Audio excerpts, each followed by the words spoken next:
परीक्षित ने अनेक वर्षों तक धर्मपूर्वक राज्य किया। उनका विवाह उत्तर कुमार की पुत्री इरावती से हुआ था। परीक्षित का एक परम प्रतापी पुत्र हुआ जन्मेजय। एक बार परीक्षित सरस्वती नदी के किनारे घोड़े पर सवार चले जा रहे थे। उन्हें एक पैर पर खड़ा बैल और एक जीर्ण शीर्ण स्थिति में गाय दिखी। गाय और बैल आपस में बातें कर रहे थे। तीन टांगे टूटी होने के कारण बैल मुश्किल से खड़ा करा रहा था। उसने परेशान हाल गाय को देखा तो बात शुरू की। बैल ने गाय से पूछा, हे पृथ्वी, आप इतनी दुखी और कमजोर क्यों हो गई है? क्या दुष्ट आपको सता रहे हैं या फिर श्री कृष्ण के अपने धाम चले जाने से धर्म के कमजोर पड़ने से दुखी है? गाय ने कहा, धर्मदेव, जब श्री कृष्ण यहाँ थे तब उन्होंने आपका उत्थान किया, अन्याय और अधर्म का नाश किया, परंतु अब कली के प्रभाव से धर्म का ह्रास हो रहा है। प्रभु कृपा से सतयुग में तुम तप, पवित्रता, दया और सत्य इन चारों चरणों से युक्त थे।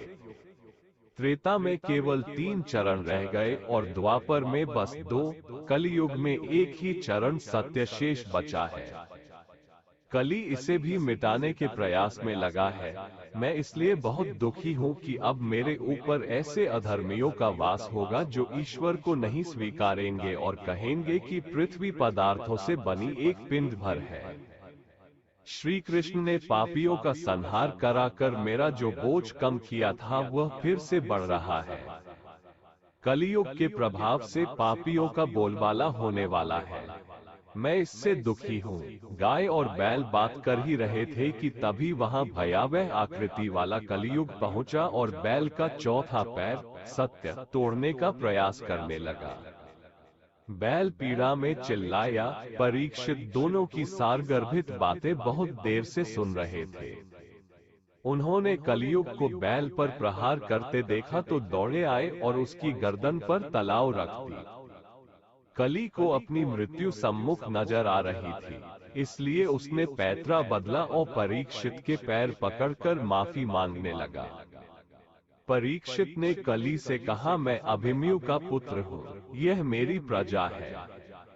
मेरे राज्य में प्रविष्ट होने का तुम्हारा साहस कैसे हुआ?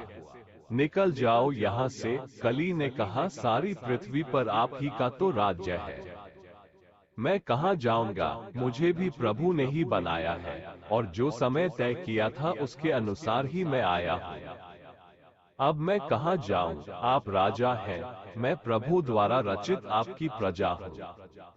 इसलिए आपका धर्म है कि आप मेरे लिए रहने के उचित स्थान का निर्धारण करें। परीक्षित ने विचार कर कहा, तुम्हारा वास वहां होगा जहां ईश्वर का नाम भुलाया जा चुका हो। तुम जुए, शराब, काम वासना, हिंसा, असत्य और निर्दयता में निवास करो। कली ने कहा, महाराज, मुझे एक ऐसा स्थान बताएं जहां ये सब साथ हो, मैं वहीं चला जाऊंगा। परीक्षित ने कहा, स्वर्ण में ये सब है, इसलिए तुम स्वर्ण में रह सकते हो। परीक्षित की आज्ञा से कलियुग ने तत्काल स्वर्ण में अपना घर जमाया। परीक्षित का मुकुट भी स्वर्ण का था। कलियुग के प्रवेश करने से उनका मस्तक कली के प्रभाव से प्रभावित हो गया।